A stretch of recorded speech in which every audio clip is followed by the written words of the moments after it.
కబడ్డీ ఆడే వాళ్ళకి తెలుసు. ఇప్పుడు కబడ్డీ కార్పొరేట్ స్టైల్‌లోకి వచ్చింది కాబట్టి చూస్తున్నారు గూడా కాబట్టి ఒక విషయం అర్థమవుతది. మనకి పాయింట్లు ఎక్కువొచ్చేసి, అవతల ఉన్నటువంటి వాళ్ళకి దగ్గరలో ఒక 5, 10 పాయింట్లు తేడాలో ఉన్నారంటే, టైమ్‌ని మనం కిల్ చేస్తాం. టైం కిల్ చేస్తాం. అవతలోడికి ఇక అవకాశం లేకుండా ఉండటం కోసం. అప్పుడు రైడింగ్‌కి వెళ్ళినప్పుడు కబడ్డీ, కబడ్డీ, కబడ్డీ, కబడ్డీ, కబడ్డీ అంటూనే ఉంటాం. ఆ లోపల దాకా అక్కడి దాకా వెళ్తాం, వచ్చేస్తాం. అక్కడే తిరుగుతూ ఉంటాం. టైం వృధా చేసేస్తుంటాం. అదేంటి కబడ్డీలో ఒక స్ట్రాటజీ.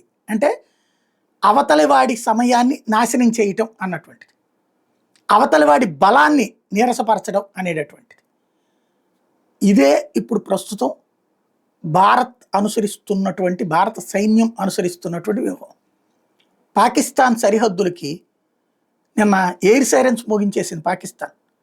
పీఓకే అంచుల దాకా వెళ్ళిపోయినాయి భారత్ రఫేల్ యుద్ధ విమానాలు. చివరికి పాకిస్తాన్కి సంబంధించిన విమానాలు JF-17లని లాక్ చేసేసి వదిలేసినాయి, వెనక్కి వచ్చేసినాయి. పాకిస్తాన్ ఏం ప్రకటించుకుంది? మేము తరిమేసాం అని ప్రకటించుకుంది. వాడి విమానం తీస్తే కదా తరిమేయడానికి. కానీ వాళ్ళ విమానాలు బయలుదేరినాయి, ఈలోపు వెనక్కి వచ్చేసినాయి. ఆ విమానాలన్నీ కదిలి రన్నింగ్లోకి వచ్చేటప్పటికి ఆయిల్ వృధా.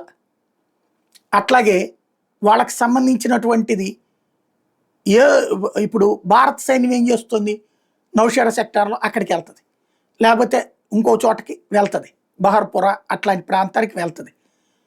పాకిస్తాన్ సరిహద్దు దాకా వెళ్తుంది. వాళ్ళందరూ ఇటు పక్కన ఉన్నోడు అటుకి, అటు పక్కన ఉన్నోడు ఇటుకి. మనం దీంట్లో చూస్తాం, బ్యాడ్మింటన్లో, సింగిల్స్ బ్యాడ్మింటన్లో ఏం చేస్తాం? అవతల ఆటగాడు ఇటున్నాడు అన్నప్పుడు ఇటుకు కొడతాం, ఇటున్నాడు అన్నప్పుడు ఇటుకు కొడతాం. అట్లా ఏం చేస్తాం? అవతలోడికి అలిసిపోయేలాగా చేసి అప్పుడు సాచి కొడితే అయిపోతుంది. అదే స్ట్రాటజీ ఇప్పుడు చేస్తుంది.